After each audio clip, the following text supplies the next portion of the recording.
And we're But we could. live. And I'm Hey, not. and we're live, and we're not. Oh, I saw that sneaky 70. Haha. All right, we got amazing topics. 6 whole topics. All of Are we our actually live? Yeah, we are actually recording. Oh, sweet. Yep. Yeah, go us. We're professional and on time. That's the two I'm things that definitely we ready. are. You're Yeah, super ready? he was ready to go. He had the doc prepared and everything, and I totally forgot Right. about it. Popped in at the last minute. I know it's kind of nice living this life. Yep. So apparently Uber is moving away from autonomous vehicle deployment. What that means, I guess I'll find out when I ask you after we It go says through the development. intro. Development. Oh, Yeah. even more interesting when you use the right words. Yeah. You know what's not very interesting and also not unexpected at all? Not expected at all, actually. Yeah, that's a good way to put it. The GTX, right? Yeah. Not No, RTX.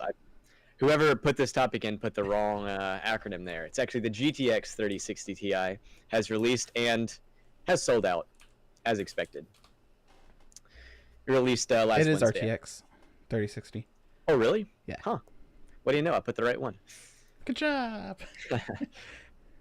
Speaking of the right one, this is not the right one. Well, it's not the right thing. It's not the right It should company. be better. It's very bad. iPhone battery drains really fast now. Oof. Really straight into the point topic. Right. Speaking of iPhone, 13 settings you might want to change on your new iPhone 12. And So I like, yeah, these are some things you might want to change on your new iPhone 12. do you have an iPhone 12? Not a new one. Really? Not an old one either. Yeah. You switched? Speaking of that, our next topic, iPhone versus Android. Is it time to switch? This Oh. article from the Mac world, so you can see which way it's going to go. I feel like this is Or about to can be you? a very heavy you show instead of it being all about me. Well, I titled this stream, Let's Tech About iPhone Edition and more.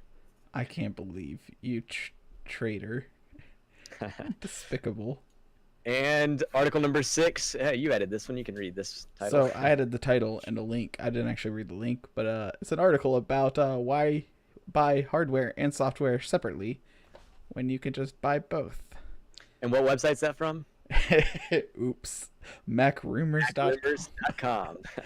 This show is brought to you by Apple. They paid us to tell you that. I wish. Right.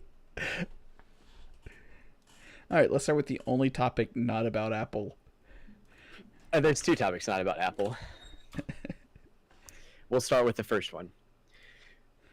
Uber has or is selling their autonomous vehicles development group to Aurora Innovation. So Uber is no longer going to be involved with, at least this company, developing autonomous vehicles because they're selling that portion of the company to this other company. That first paragraph's pretty interesting. So apparently, Yes. Aurora Innovations, that's going to be a hard word for me to pronounce today, Aurora, was founded by the head Google engineer for the self-driving cars project. So to think that you have the lead engineer on the self-driving cars forming a company and then buying self-driving cars off of Uber, that's pretty great. It looks like it only costed him $40 million.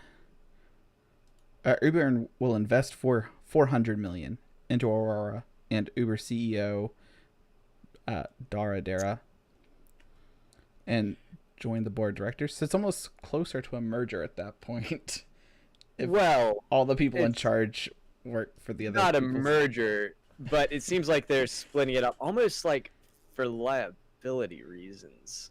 But I still think that Uber is looking towards autonomous vehicles as a way to make more money in the future, but they're just not going to be the ones in charge of developing it. Right. Because this article goes through and mentions an issue that Uber had where there was a woman in Arizona who was struck by one of these self-driving Uber vehicles and killed. So I think Uber is trying to protect their company maybe by splitting up the. Okay, yeah. Get the more liable part of the company out. Yeah, that way, if worse comes to worse, then it's not Uber underneath the gun. But, that's just speculation kind of on my part. But That makes sense, though. so I think that self-driving cars and Uber will, play hand in hand in the future, but it won't be all under the same company. So it looks like out of that 400 million that the company Uber is investing into Aurora, there is a total. It's said down here. I think it was 600,000. Let's try to find that total again. There's 690 million in funding that Aurora has raised, and I assume that probably includes the money from Uber. I would think it does. Otherwise, it's over $1 billion. Yeah.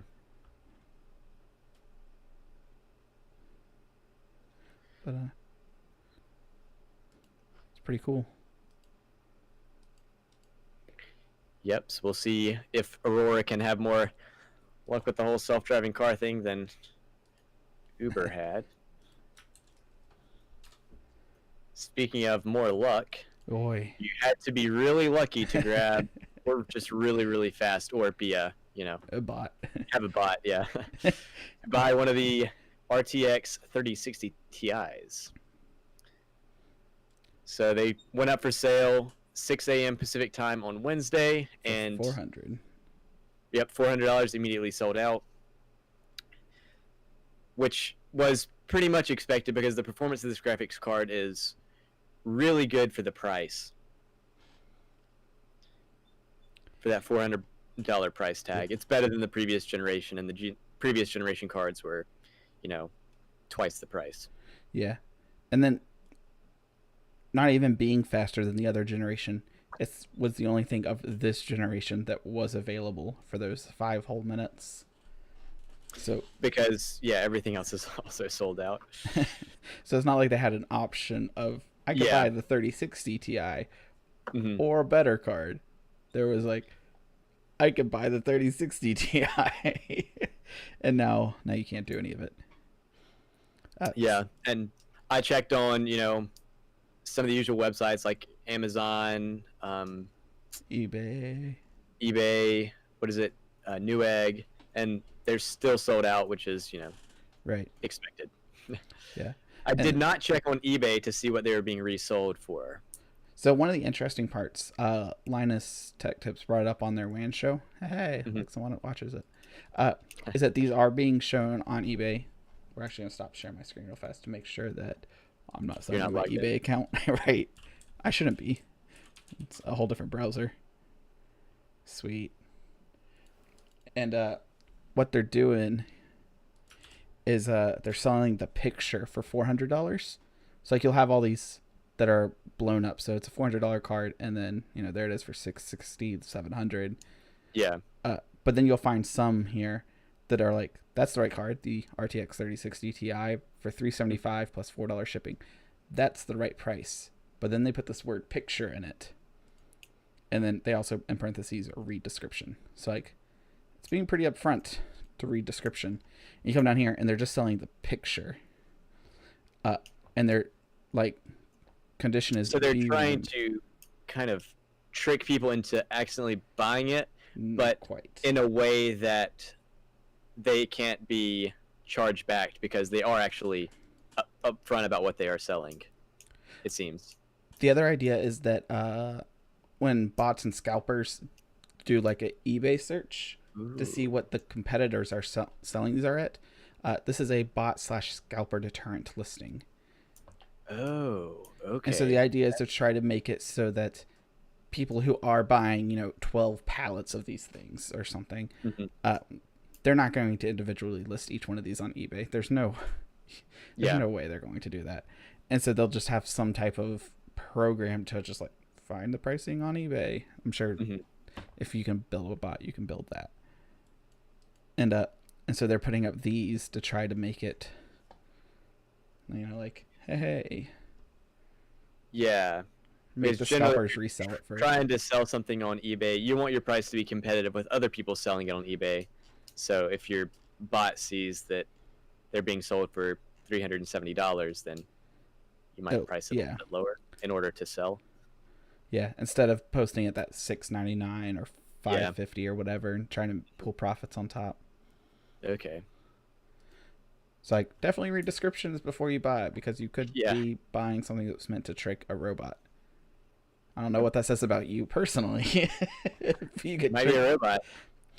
This is a Turing test, right? That robots have to pass to say they're a human. No, that's not the Turing test. Turing test is a way to determine if a programming language can do certain things, I think. Like if it's Turing complete. So people say actually PowerPoint is Turing complete. Nah, man, I'm kind of right. The Turing test, originally called the Imitation Game by Alan Turing in 1950, is a test of a machine's ability to exhibit intelligent behavior equivalent to or indistinguishable from that of a human. Oh, really? Dang. And so what is the opposite of a Turing test? Because that is what we need. Something to see if you're smarter than a robot. Okay. That is an eBay listing, whatever you want to call it. Yeah, I pulled up on screen. I can make it a little bit bigger. Okay, interesting. But I just remember watching something about AI and trying to make an AI be able to trick people with only like 3 questions deep, because all AI at this point could do 1 question deep, which is like, who was the 47th president? Or a realist. Who is the 12th president? And the AI can answer it. But then if you go, how tall was he? That's a second step question, because now it needs to remember who it said for the first one. And then they could be like, oh, he was 6'1" or something. And then you can continue off of that. And so then you can be like, what color was their hair? So now you're asking a question about the first question and not the second one. So it can't look 1 back, it has to look 2 questions back. Or who else of that height was also a president or something, or had the same job title. And now they have to know that you asked for president and height to get a third answer. And then, so it's kind of following in the conversation. Yeah. Because if you just ask the robot, like, who was the 12th president, it could answer that, and you'd be like, were there any other presidents with, or what all the presidents were with brown hair? It could answer that, because that's all the information it needs in 1 question. But it'd be interesting to see what the opposite of a Turing test is, because I have no idea.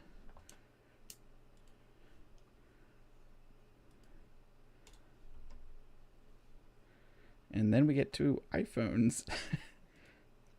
For quite a while. For the next, we're 13 minutes in, for the next 45 minutes.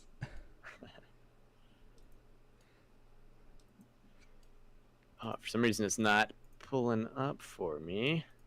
Uh-oh. Let's see.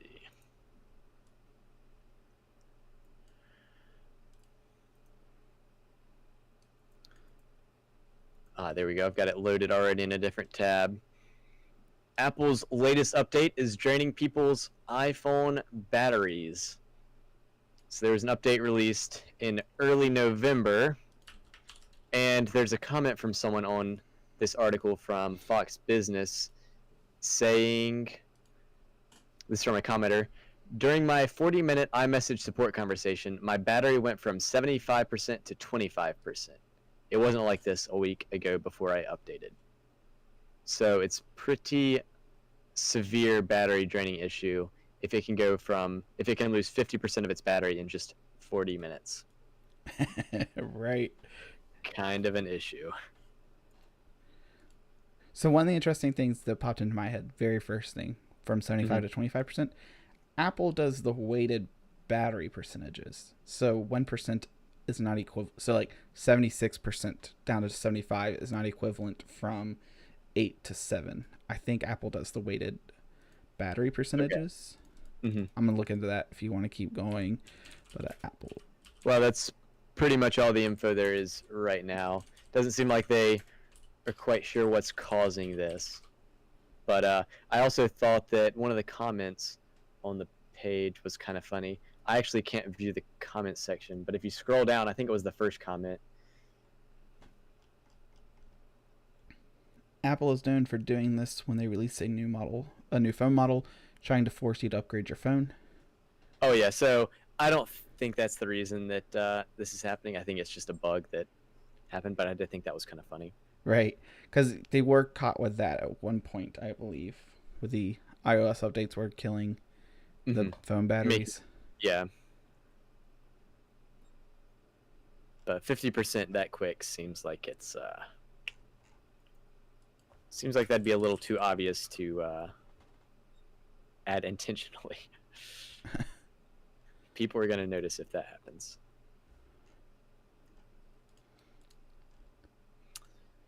And then we've got 13 settings. Yep. Are these the good 13, settings? 13 settings on your phone that you might want to change. Some of them have a few options, and you might have a specific option you want to choose. But what can I say? Low on topics this week. Right. No kidding. It's like Option 1, go ahead. it's like we put a lot of work into this week. Yeah. Option 1, if you don't have or want 5G coverage, turn it off. So just like if you don't have access to a Wi-Fi network that you can log on, it's a good idea to turn off your Wi-Fi on your phone because it's going to save battery if it's not constantly searching for a network. The same goes for the 5G. So if you're not in an area with 5G coverage, or you don't want to waste your data or whatever, you can turn off your 5G to conserve your battery. All right, we got 7 topics. Sweet. This brought me up to another topic that I heard about earlier this week, unless we talked about it last week. But yeah, I do think 5G does use a lot more battery just because it's such a more powerful band. It's literally a taller band. Twice as fast, yeah. And so turning it off, especially for the more adventurous types that do go out farther, I'm not going to have 5G on the side of highway between 2 major cities. We don't even have gas stations there. It's like, might as well turn it off to save, not only save battery, but if you're like me and you're a wireless charger guy, wireless charging your phone kind of heats up your phone.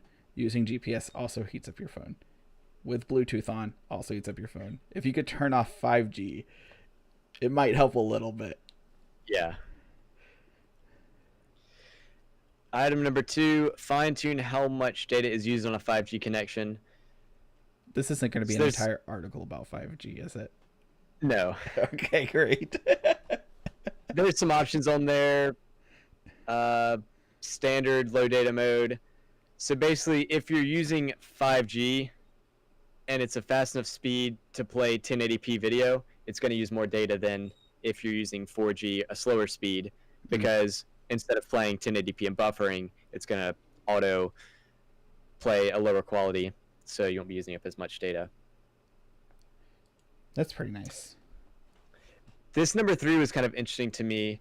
iOS 14 changed the incoming call alert, and you might want to change it back. And previously, before iOS 14, when someone called, the incoming screen saying that you've got a phone call incoming took up the entire phone screen, letting you know that you're getting a call. And now with iOS 14, it's just a small icon like in the notification panel, so it's less obvious that you're getting an incoming call. I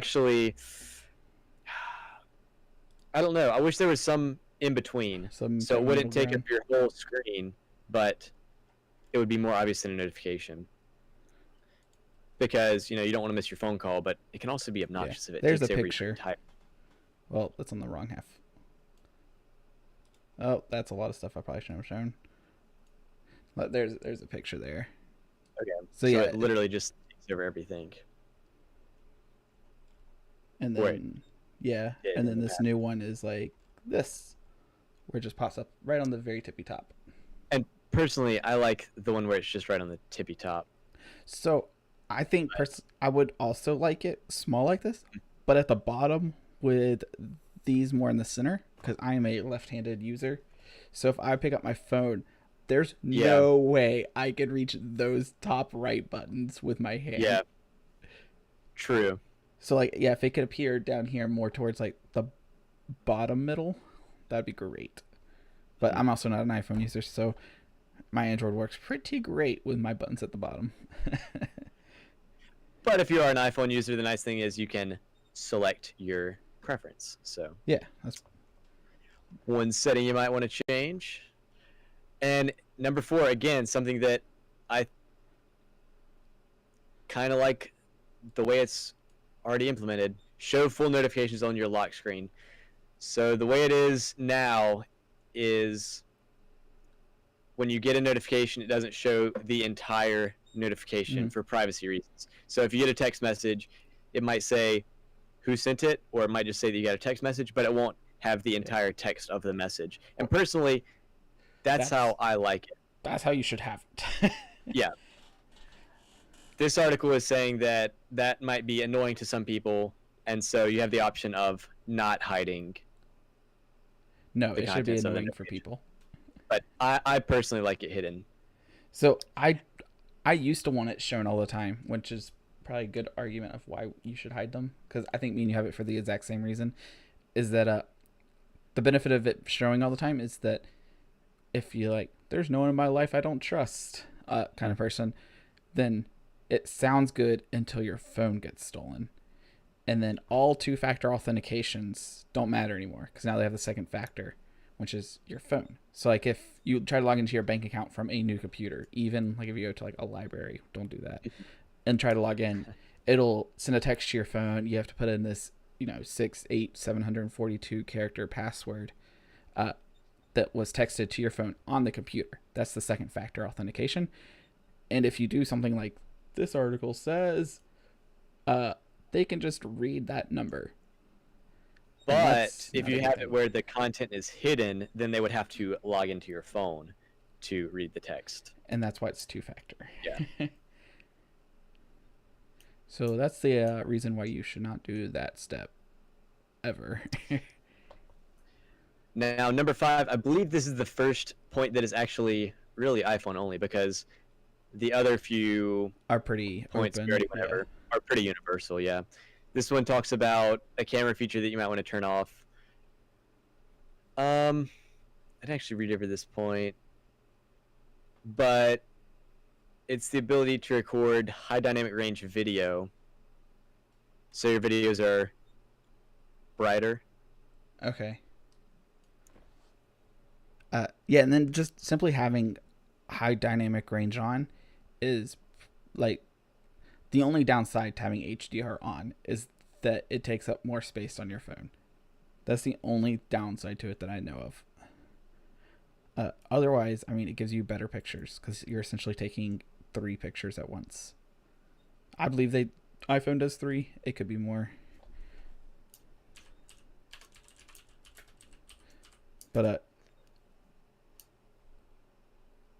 do they give a better reason on why turning it off? This seems to be indicating that certain apps won't work with HDR videos, so maybe you wouldn't be able to post the video to certain social medias or something. Okay, and yeah, that'd be something Also, I would know. Yeah, you'll need a capable device to actually display the difference, because if you just have a normal screen, you may not even be able to tell that the dynamic range is greater. Okay, that's a fair point. Number 6, this has been a part of Android for a long time. Avoid home screen app clutter. With the release of iOS 14, iPhone users have more options and control over what their home screen looks like than ever before, so you can move apps around. I guess there's some widgets, basically like Android. And so this lets you get rid of some of them. Yeah, just avoid that clutter. 7. Turn on Do Not Disturb. Isn't it just a button on the side of your phone? For me, it's not a well on my Android. It's not a button, but if you press the volume down multiple times, Yeah. you can switch to vibrate or do not disturb. Yes. It's like you have volume medium, and then you hit it. Yeah, like volume lower, lower, lower, and then vibrate, and you hit it again, and it's do not disturb. That's how my Android's set up. I think that's pretty default. Next one's also pretty standard. Make screen text easier to read. This is on Android as well. You can go into your settings and change your text size if you have trouble reading the text on your small display. Right. Get a folding phone. Yeah. That would Your actually be laptop a pretty good use case for folding phones, is to for old people, because the chances of them, dangerously dropping their phone is a lot lower. Because you think, like, people like us were more likely to drop it out on pavement and such, but if you get the slightly older generation from us, trying to be nice there, they're more likely to drop it in their house or just maybe on a carpeted floor. Yeah. But yeah, make the text bigger if you can't read it. I don't know. Number 9, add an alternate appearance to Face ID. This one, I have a kind of funny side story for this, but for Apple's facial recognition feature, Face ID, it constantly learns and relearns different aspects of your face with each scan.